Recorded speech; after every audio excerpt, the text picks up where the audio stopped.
کبھی سوچا ہے کہ مہربانی کا ایک چھوٹا سا عمل کسی کی زندگی کو کیسے پوری طرح بدل سکتا ہے؟ آج ہم ایک ایسی ہی کہانی کو سمجھنے والے ہیں، ایک گمشدہ پلے کی کہانی جو ہمیں محبت اور ہمدردی کی طاقت کے بارے میں ایک بہت گہرا سبق سکھاتی ہے۔ تو چلیں، کہانی شروع ہوتی ہے وسکر ووڈ لین کی ایک آرام دیسی گلی سے، جہاں ایک گھر ہے جو محبت اور بلیوں کی شرارتوں سے بھرا ہوا ہے۔ اچھا، تو اس پیار بھرے گھر میں کون کون رہتا ہے؟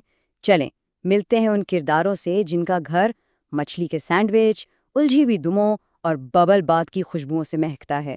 تو یہ ہے میولا اور کوریو، دو ایسے والدین جن کا دل اپنے بچوں ٹوٹو اور ممی کے لیے محبت سے بھرا ہوا ہے۔ ان کا گھر سچ پوچھیں تو ایک ایسی جگہ ہے جہاں ہر دن پیار اور دیکھ بھال کا ایک نیا باب لکھا جاتا ہے۔ اور یہ دیکھیے کوریو کی یہ الفاظ، تم ایک سپر ماں ہو، یہ صرف تعریف نہیں ہے بلکہ اس گہری محبت اور عزت کا ثبوت ہے جو اس خاندان کی بنیاد ہے۔ لیکن جیسا کہ ہوتا ہے، ہر پرسکون دن میں ایک غیر متوقع موڑ آ سکتا ہے۔ اتوار کی ایک عام سی صبح اس خاندان کے لیے ایک ایسا ہی موڑ لے کر آئی جب سڑک کے کنارے انہیں کچھ ایسا نظر آیا جس نے سب کچھ بدل دیا۔ ذرا تصور کریں، بارش میں بھیگا ایک گتے کا ڈبہ اور اس کے اندر ایک ہلکی سی جنبش۔ بس یہی ایک چھوٹی سی حرکت تھی جس نے اس خاندان کو اپنی طرف کھینچ لیا اور ان کی زندگی ہمیشہ کے لیے بدلنے والی تھی۔ اور پھر ایک کانپتی ہوئی آواز، ماما، پاپا آپ کہاں ہیں؟ یہاں بہت سردی ہے۔ یہ الفاظ سیدھے دل میں اتر جاتے ہیں، ہے نا؟ ایک چھوٹے سے وجود کی تنہائی اور اس کا خوف۔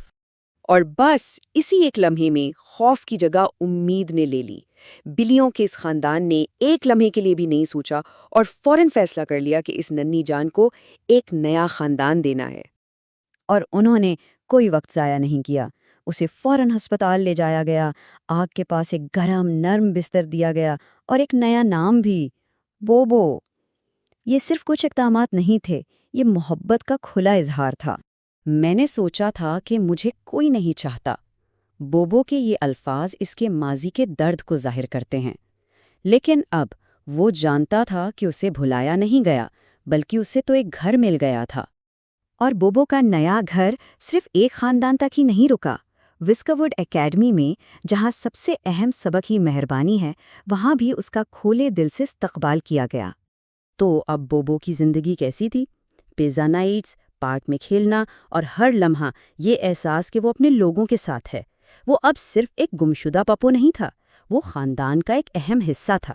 لیکن کہانی میں ابھی ایک اور موڑ باقی تھا، ایک ایسا موڑ جو خوشی اور غم دونوں ساتھ لے کر آیا، ایک تلخ و شیریں الوداعی۔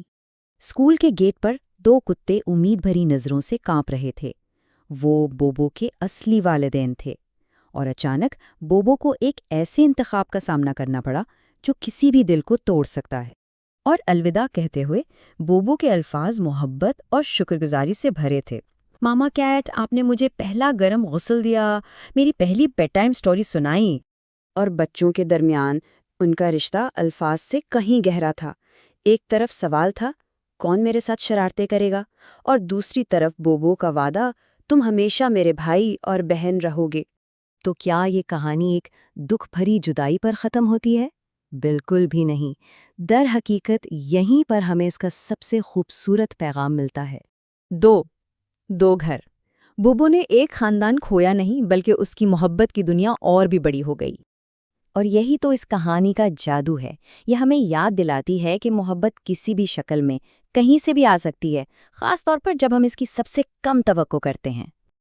آخر میں یہ کہانی ہمیں ایک بہت خوبصورت خیال کے ساتھ چھوڑ جاتی ہے کہ جب ہم دوسروں کے لیے اپنے دل کھولتے ہیں تو ہم ایک ایسی دنیا بناتے ہیں جہاں ہر کوئی اپنائیت محسوس کرتا ہے۔